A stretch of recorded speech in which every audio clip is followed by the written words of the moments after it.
मी आहे डोळ्याचा डॉक्टर. आपल्याकडे एक अशी गोष्ट आहे जी मी तुम्हाला सांगणार आहे, ही तुम्ही ऐकणार नाहीत किंवा पुढच्या 20 वर्षापर्यंत मी जे आज सांगणार आहे ते कुणी ऐकणार नाही आहे, तरी मी सांगणार आहे. ते याच्यासाठी सांगणार आहे की ते मॅक्स महाराष्ट्राने थोडंसं पब्लिश करावं म्हणून सांगणार आहे. ते असं आहे की डार्विन जो होता, डार्विन माहिती तुम्हाला, डार्विनचा सिद्धांत असा होता, सेफ्टी गेली आणि माणूस आला. याच्या पुढचा जो माणूस आहे तो जन्मणारा, आणखी याच्या पुढे काय डेव्हलपमेंट होणार आहे, तर ते असं आहे की पुढची माणसं अशी खाली मान घालून जन्मणार आहेत. वर मान त्यांचे असणार नाही आहे, जन्मताच खाली मान. का? कारण आता कुणाची वर मान नसतेच, सगळेजण त्या मोबाईलकडे असं खाली बघत असतात. त्यामुळे नवीन जन्मच खाली मान घालून होणार. आणि हा जो मोबाईल नावाचा मनुष्य आहे, तर ह्या मोबाईलनी आपल्या सगळ्यांच्या बुद्ध्या भ्रष्ट केल्यात. आणि गरज नसताना, म्हणजे कुणालाही गरज नसताना आपण मोबाईल सारखा बघत असतो. का बघतो मला माहीत नाही, पण त्या मोबाईलमध्ये सगळ्यांचे डोके खुपसल्यामुळे आपण आपली आई, आपले वडील, आपलं कुटुंब, आपले भाऊ, आपले बहीण सगळे विसरलो. आपल्याकडे एकच माहिती आहे, ते म्हणजे आभासी जग. हो, मला लाईक किती केले आणि माझ्या व्हॉट्सअपवर कुणी बघितलं, मला कुणी राईट केलं, मला कुणी लेफ्ट केलं, मला कुणी काय केलं, ट्रोल केलं, एवढंच आपण बघतो. ह्याच्यातला एकही माणूस तुम्ही मेल्यास येत नाही, लक्षात ठेवा. कारण ते कशाला येतील तुमच्याकडे? ते तिथं पुन्हा लिहिणार विनम्र अभिवादन. कशात? ते आभासी, तिथंच लिहिणार. आणि मग आता लोकांच्या भावना का मरत चालल्या? आता लोकांच्या भावना कशा? फेसबुकवर जा, तुम्ही इंस्टाग्रामवर जा, वर लिहिलेलं असतं ह्याचा वाढदिवस, तुम्ही हॅपी बर्थडे, खाली हे मी याला विनम्र अभिवादन. म्हणजे तुम्हाला भावना कुठे जिवंत आहेत तुमच्या? सगळ्या भावना मरायचं काम हे सगळं केलं जाते. आहेत का भावना जिवंत? काहीच नाही. आणि म्हणून हा जो मीडिया आहे, या मीडियाने आपल्यामध्ये भावना ठेवलेल्या नाहीत. वरच्याच वेळेला तुम्ही लिहिलं हॅपी बर्थडे, खालच्या वेळेला अरे विनम्र अभिवादन. म्हणजे काय काय राहिल्या भावना? काहीच नाही. आपल्याकडे एखादा मनुष्य मेला तर त्याचे 10 दिवस आपण दुःख करायचं, हा तो मेला आहे म्हणून. एखादा जन्मला तर त्याला 12 दिवस आपण म्हणजे त्याच्यावर आपण सगळा आनंद व्यक्त करायचो. आता तसं झालंय का? आपल्याकडे तो आनंद किंवा ते दुःख जास्तीत जास्त 2, 3, 4, 5 सेकंदाच्या वर राहत नाही. आणि म्हणून आपल्या सगळ्यांना दुःख, आनंद या सगळ्या गोष्टी ह्या एक झाल्यात आणि त्यामुळे अडचणी निर्माण झाल्यात. आता राहिलं फोनचं. तुम्ही सगळे एज्युकेटेड लोक आहात, त्यामुळे तुम्हाला विज्ञान सांगतो. विज्ञान असं आहे की बाबांनो, हा मोबाईल तयार कसा होतो, टेक्नॉलॉजी काय? मायक्रोवेव्हची टेक्नॉलॉजी आहे. म्हणजे काय? मायक्रोवेव्हमध्ये जर काही ठेवलं ते गरम होतं, इतकं तुम्हाला माहीत असावं. आणि त्याला रेडिओ फ्रिक्वेन्सी वापरली जाते आणि ती जास्त होऊ नये म्हणून देशाने त्याचे ठरवून दिले की किती वापरावी. तर आपल्याकडे 1.6 वॅट रेडिओ फ्रिक्वेन्सी वापरली जाते. 1.6 वॅट.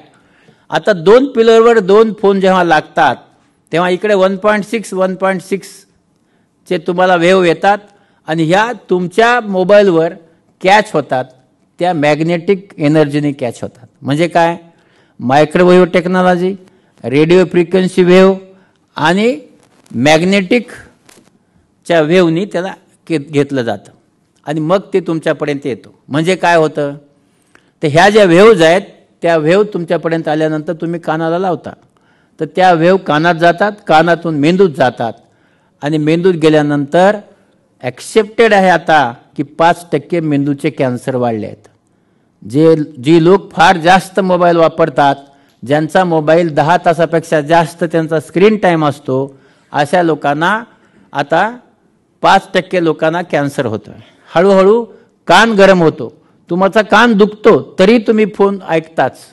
त्यानंतर डोळे, आपल्याकडे आपले डोळे कोरडे पडतात आणि हे कोरडे पडत असतानाच चष्म्याचे नंबर वाढत आहेत. आतापर्यंत -12, -15 चष्म्याचे नंबर व्हायचे, आता -31, -32 होतात. का? कारण 20व्या वर्षी चष्म्याचा नंबर वाढणे आता थांबत नाही.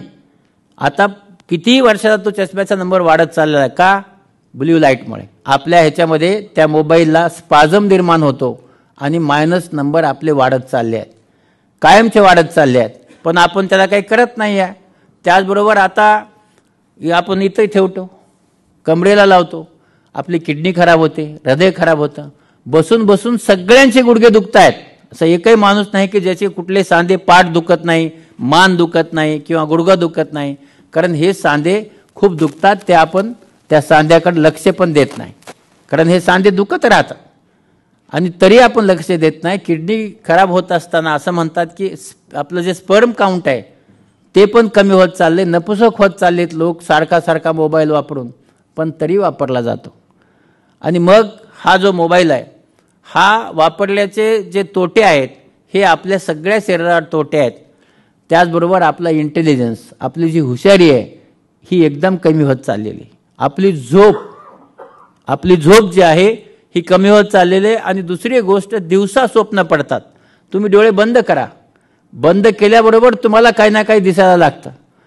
हे झोपीमध्ये उठल्यानंतर एकेकाळी दिसायचं. मग दिवसा स्वप्न का पडतात? कारण आपला जो मेंदू आहे ह्या मेंदूला तुम्ही सारखा मोबाईल बघून झोपूच देत नाही आणि म्हणून त्याला दिवसा स्वप्न पडत आहेत. आणि म्हणून हा जो मोबाईल आहे हा काय करू नये एवढं सांगतो की ह्या मोबाईलच्या ज्या वेव्ज आहेत ह्या 16 ते 18 इंच असतात.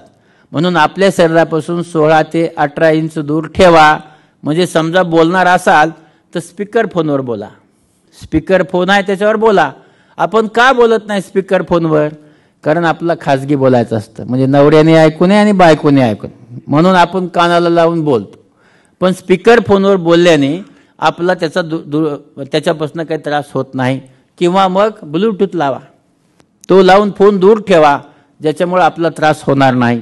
तसंच जेव्हा फोन तुम्ही चार्ज करता तेव्हा ज्या खोलीत झोपता तिथे चार्ज करू नका, ज्याच्यामुळे त्या ज्या वेव्ज आहेत तुमच्या भोवती रात्रभर फिरत राहतील आणि तुमच्या शरीरावर नुकसान होत राहील. बाहेर करा, बाहेर ठेवा फोनला आणि आत जाऊन तुम्ही झोपा. आणि कसा वापरायचा? जी लहान मुलं आहेत 6 वर्षापर्यंतची, त्यांचा मेंदू वाढत असतो, त्यांना 1 मिनिटही फोन देऊ नका. पण आपल्याकडे काय आहे? मुलगा रडत असेल फोन, जेवत नसेल फोन, सिरियल बघायची फोन, काही असेल तर त्याला आपण फोन देतो. आणि त्याच्यामुळं आत्ताची जी पिढी आहे ही अतिशय रागीट होत चालली. तुम्ही जर फोन दिला नाही तर तो मुलगा मारायला सुरू करतो. तुम्ही आई आहे त्याचा विचार तो करत नाही. त्याचं कारण आहे की तो मुलगा रागीट झाला आहे. आणि म्हणून या मुलांच्यामध्ये हे तामस गुण खूप वाढत चालला आहे या मोबाईलमुळे. तो बंद होणं गरजेचं आहे. आणि वयाच्या 6 वर्षापर्यंत 1ही मिनिट मोबाईल देऊ नका. 6 ते 20 वर्षापर्यंत तो मोबाईल तुम्ही 1 तास द्या. आणि 20 वर्षाच्या पुढील लोकांनी 2 तासाच्या वर मोबाईल वापरू नये. असं केल्याने आपलं स्वतःचं जीवन सुधारेल. पण मी हे तुम्हाला सांगितलं आहे, ह्याचा काहीही फायदा होणार नाही हे मला पक्क माहिती आहे. पण ज्ञान